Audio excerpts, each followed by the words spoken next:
Hello Prince से residential secondary school है गोविंदपुरा की ऑनलाइन क्लासों में आप सभी का स्वागत है। मैं आर.के. शर्मा को राजनीतिक विज्ञान का अध्यापक है। मैंने कल आपको मौलिक कर्तव्य के बारे में बताया है कि मौलिक कर्तव्य जो है दो प्रकार के होते हैं, एक तो कानूनी होता है, एक नैतिक कर्तव्य होते हैं और दोनों के बारे में मैंने आपको चर्चा की। दूसरी बात है कि मौलिक कर्तव्य के बारे में जो 11 जो मौलिक कर्तव्य हैं उनको अच्छी तरह से मैंने आपको बताया कि 11 मौलिक कर्तव्य कौन कौन से हैं और उसके बारे में मैंने आपको चर्चा की और 11 मौलिक कर्तव्य के बारे में अच्छी तरह से आपको समझाया भी मैंने। आज हम पर चलेंगे कि मौलिक जो नीति निर्देशक तत्व और मौलिक अधिकारों में क्या अंतर है, दोनों में अंतर क्या है, दोनों सेम है या नहीं है, दोनों में क्या अंतर है, इसके बारे में आपको मैं चर्चा करूँगा कि आपको नीति निर्देशक तत्व और मौलिक अधिकारों दोनों में क्या अंतर है। तो जाइए अब मैं चलता हूँ कि नीति निर्देशक तत्व और मौलिक अधिकारों में क्या अंतर है। तो देखिए, सबसे पहले मैंने आपको बताया कि मौलिक कर्तव्य और मौलिक नीति निर्देशक तत्वों में दोनों में क्या अंतर है। तो ये क्वेश्चन कई बार एग्जाम आता है, बोर्ड एग्जाम जो है ये महत्वपूर्ण क्वेश्चन होता है, इम्पोर्टेंट क्वेश्चन है और इसलिए इम्पोर्टेंट क्वेश्चन जो है वो हमेशा एग्जाम में आता है। इसलिए देखिए, नीति निर्देशक तत्व और मौलिक अधिकारों में अंतर पाया जाता है। ये दोनों ही राज्य और समाज के लिए बहुत ही अत्यावश्यक होते हैं। इसलिए मौलिक अधिकार कानूनी माने जाते हैं, जबकि जो है नीति निर्देशक तत्व है कानूनी रूप से कम माने जाते हैं। इसलिए इस प्रकार दोनों में अंतर इस प्रकार है। सबसे पहला अंतर होता है क्षेत्र के आधार पर कि नीति निर्देशक तत्व और मौलिक अधिकार दोनों में अंतर होता है क्षेत्र के आधार पर। देखिए, मौलिक अधिकारों का संबंध केवल राज्य में रहने वाले व्यक्तियों से माना जाता है, जबकि नीति निर्देशक तत्वों का संबंध अंतर्राष्ट्रीय क्षेत्र से भी माना जाता है। इसलिए इस प्रकार जो हम कह सकते हैं कि मौलिक अधिकारों की अपेक्षा नीति निर्देशक तत्वों का क्षेत्र अधिक व्यापक है। बहुत अच्छी बात कही है कि मौलिक अधिकार तो नागरिकों, राज्य के नागरिकों या व्यक्तियों तक ही सीमित है, लेकिन नीति निर्देशक तत्व में इंटरनेशनल भी संबंध है माना जाता है, अंतर्राष्ट्रीय संबंध भी माना जाता है। इसलिए कह के नीति निर्देशक तत्व का जो संबंध है अंतर्राष्ट्रीय संबंध तक भी माना जाता है। इसलिए एक तो 51 क में आपको बताया गया है कि एक सीमाओं का ध्यान रखना चाहिए, एक देश से दूसरे देश से समझौता किया जा सकता है, संधि की जा सकती है, जो मैंने आपके नीति निर्देशक तत्व के अनुच्छेद 51 क में अच्छी तरह से बताया गया है कि क्या क्या चीज़ें इसमें शामिल हैं। दूसरा बताया गया है कि स्वरूप के आधार पे मौलिक अधिकारों का स्वरूप निषेधात्मक होता है। निषेधात्मक यानी कानूनी होता है, कानूनी रूप से उसे लागू किया जाता है। निषेधात्मक इसमें जो है दखल अंदाजी भी की जा सकती है इसमें जो है। इसके बाद जबकि नीति निर्देशक तत्व सकारात्मक होते हैं, इसमें किसी प्रकार का निषेधात्मक नहीं पाया जाता है, न इसमें किसी प्रकार कानूनी रूप से उसको स्थगित किया जा सकता है।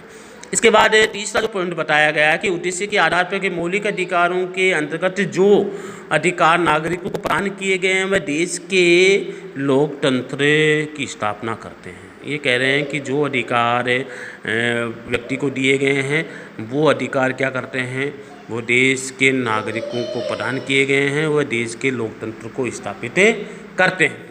परंतु राज्य नीति निर्देशक तत्वों में जो सिद्धांत दिए गए हैं उनका लक्ष्य सिर्फ एक ही होता है कि लोकतंत्र में आर्थिक विकास करना, ताकि राजनीतिक लोकतंत्र को सफल बनाया जा सके। इसलिए दोनों में उद्देश्य के आधार पर अंतर होता है। एक का उद्देश्य होता है लोकतंत्र की स्थापना करना होता है, मौलिक अधिकारों का जो कार्य होता है कि लोकतंत्र की स्थापना की जा सकती है, लेकिन नीति निर्देशक तत्वों का कार्य क्या होता है कि आर्थिक आधार पर, सामाजिक आधार पर, राजनीतिक आधार पर मजबूत बनाना लोकतंत्र की स्थापना करता है, ताकि राजनीतिक लोकतंत्र को सफल बनाया जा सके।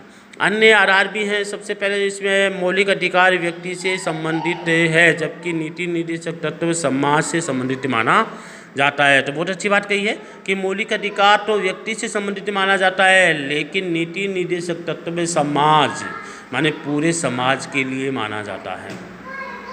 इसे निर्देशक तत्व समाज से संबंधित माना जाता है। मौलिक अधिकार तो पर्सनल व्यक्ति के लिए होता है, लेकिन नीति निर्देशक तत्व जो है वो समाज के लिए माना जाता है। इसके बाद जो अगला जो है मौलिक अधिकार नागरिकों को प्राप्त हो चुके हैं, जबकि नीति निर्देशक तत्व को अभी तक पूर्णतः व्यवहारिक रूप में नहीं लाया गया, व्यवहारिक रूप से नहीं किया जा सकता, व्यवहारिक रूप प्रदान नहीं किया जा सका है। इसलिए मौलिक अधिकारों को तो लोगों को प्राप्त हो चुके हैं, लेकिन नीति निर्देशक जो तत्व है वो व्यवहारिक रूप से लागू नहीं किए गए हैं। इसके बाद तीसरा है कि मौलिक अधिकार वाद योग्य है। मौलिक अधिकारों के लिए कानून में जा सकते हो, कानून से मांग सकते हो, न्यायालय में जा सकते हो, न्यायालय में आप वाद रख सकते हो, लेकिन जबकि नीति निर्देशक तत्व वाद योग्य नहीं है, इसके ऊपर कानूनी बाध्यता नहीं है।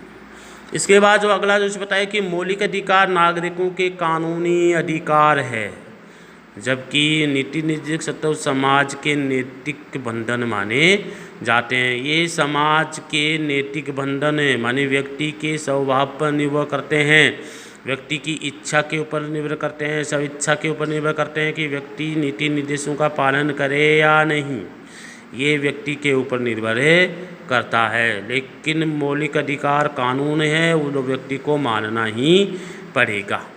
इसके बाद जो मौलिक अधिकार व्यक्ति के व्यक्तिगत अधिकार हैं, जबकि नीति निर्देशक तत्व समाज के नैतिक बंधन है और नीतियाँ निर्धारित करता है। इसके बाद जो है छठा है कि मौलिक अधिकार लोकतंत्र के प्रतीक है। मौलिक अधिकार क्या है? लोकतंत्र के प्रतीक माना जाता है। मौलिक अधिकार लोकतंत्र का प्रतीक है, जबकि नीति निर्देशक तत्व सामाजिक आर्थिक लोकतंत्र का प्रतीक माना जाता है। इसलिए कहा कि मौलिक अधिकार लोकतंत्र के प्रतीक है, जबकि नीति निर्देशक तत्व सामाजिक आर्थिक लोकतंत्र का प्रतीक माना जाता है। इसलिए मैंने आपके जो है 6 अंतर इसमें बताए गए हैं। 6 अंतर कौन कौन से हैं मैंने आपको बता दिए गए हैं कि इसमें कौन कौन से अंतर हैं। और 6 अंतरों में से जो आपके 4 अंतर बताए गए हैं, उनमें से अन्य आधार पर अंतर भी बताया गया है। इसलिए इसका विशेषकर ध्यान रखें कि अन्य आधार जो हैं 6 हैं और 6 के बारे में मैंने आपको चर्चा कर दी है। वैसे देखा जाए तो 4 अंतर हैं। सबसे पहला अंतर क्षेत्र के आधार पर, दूसरा अंतर स्वरूप के आधार पर और तीसरा अंतर उद्देश्य के आधार पर।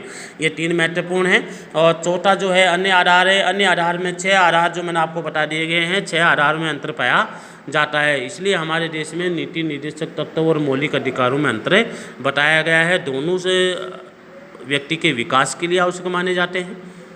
दोनों के लिए आवश्यकता, व्यक्ति के लिए आवश्यकताएं हैं, उनके विकास के लिए बहुत महत्वपूर्ण है। लेकिन दोनों में अंतर यह है कि मौलिक अधिकार संविधान में दिए गए हैं, संविधान में सभी को दे दिए गए हैं, लेकिन नीति निर्देशक तत्व जो है अभी पूर्णतः व्यवहारिक रूप से आपको उपलब्ध नहीं है। इसलिए मौलिक अधिकार और नीति निर्देशक तत्व जो है बहुत से महत्वपूर्ण माने जाते हैं। इसलिए मैंने जो आज जो आपके जो लेसन जो है मौलिक कर्तव्य है, इसलिए मैंने आपके दूसरा लेसन है जो मैंने आपके पूरे टॉपिक करवा दिए गए हैं। पहला जो टॉपिक मौलिक अधिकारों के बारे में विस्तार से बता दिया गया है। दूसरा टॉपिक जो मैंने आपको नीति निर्देशक तत्वों के बारे में बता दिया गया है। और तीसरा टॉपिक जो है मूल कर्तव्य के बारे में मैंने आपको चर्चा की गई है। और इसके बाद मैंने नीति निर्देशक तत्व और मौलिक अधिकारों के बीच में दोनों में अंतर बता दिया गया है कि दोनों में क्या अंतर है। इसलिए आपका जो दूसरा लेसन है वो मेरे हिसाब से, मेरे तरीके से या मेरे हिसाब से जो है अच्छी तरीके से क्लियर करा दिया गया है। इसलिए आपके जो है दूसरा लेसन जो आपके ऑनलाइन क्लासरूम में दूसरा लेसन आपका कंप्लीट हो चुका है और अच्छी तरह से समझा दिया गया है। एक एक अनुच्छेद बाई अनुच्छेद मैंने आपको अच्छे से क्लियर कर दिया गया है कौन कौन से अनुच्छेदों में है। इसलिए दूसरा लेसन में जो है मौलिक अधिकार भी क्लियर हो गए हैं और नीति निर्देशक तत्व भी क्लियर हो गए हैं और मूल कर्तव्य भी आपके क्लियर करा दिए गए हैं। और एक टॉपिक जो आगे और करवाया गया है नीति निर्देशक तत्व और मौलिक अधिकारों में क्या अंतर है वो भी मैंने आपको अच्छे से क्लियर करवा दिया गया है। अगला जो अगला लेसन जो है तीसरा लेसन संघीय जो व्यवस्थापिका के बारे में मैं आपको पढ़ाऊंगा। कल की क्लास में आपको संघीय व्यवस्थापिका के बारे में चर्चा करेंगे, उनके बारे में आपको मैं पढ़ाऊंगा। आज मैं इतनी क्लास लूँगा और आगे जो क्लास होगी वो संघीय व्यवस्थापिका के बारे में नेक्स्ट आगे कल जो है उस क्लास में आपको संघीय व्यवस्थापिका के बारे में बताऊँगा। जय हिंद।